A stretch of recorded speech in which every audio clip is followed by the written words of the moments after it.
Hi, my name is Sean Stewart. I am the CEO of Guiding Hands Credit Services. I've spent over 20 years helping people with their credit, obtain mortgages, purchase home, and assisting them with their finances. The question that I will be answering today is why are credit cards so important to our credit scores? Technically, up to 90% of our credit scores have involvement with credit cards. All of our credit scores have the following. 35% is bill payment history, whether you make your payments on time or whether you make them past due. 30% is credit utilization. This is where credit cards reign.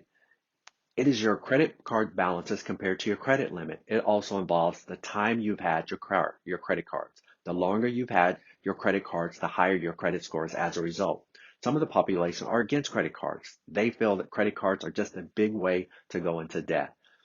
The truth is that if you feel that you could go the rest of your life without using credit, you're probably okay. However, if you are like most Americans, you can't afford to pay cash for things like car loans, home loans, so credit is very, very important.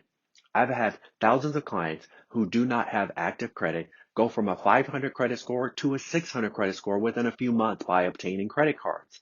If your spouse or family member has a credit card with low balance to limit ratios and long time payment history, you can see a 100-point increase within a 30 to 35-day period if you get added to the card as an authorized user. Reach out to my team. It would be, if you have questions, we could assist you. Another credit secret is FICO credit scores does not care how high our credit card limit is. It is how we use what we have that's available. So if you have a $500 limit and you have a $50 balance, you get graded the same as if you had a $5,000 balance, or $5,000 limit and a $500 balance. This applies to FICO when it handles mortgages, car loans, and other major financing credit scoring system.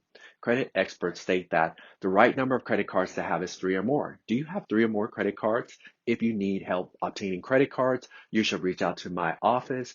You could talk to Summer. She could help you get a credit card or a secured credit card, no matter how low your credit score is. As I stated in my previous videos, I will be providing you with weekly short videos set out to help you understand credit, how it works, how to repair your credit, once your credit is good, how to keep it that way, how to get pre-qualified for a home loan, how to purchase a home, and help in other financial matters. In these videos, the purpose is not to sell you anything. I am simply giving answers to questions I get asked all the time. You will get a new email weekly. I will do my best to make it short and informative. Please, if you have questions, let me know. I will be responding to questions within 1 to 2 business days. You can email me at sean@guidingyourcredit.com. You can visit my website at www.guidingyourcredit.com. The credit secret that I will be answering next week is on car loan inquiries. I have had clients that started our services and they had previously gone car shopping and their credit was pulled up to 20 times. What do you think happened to their credit scores? Until next time, have a blessed day.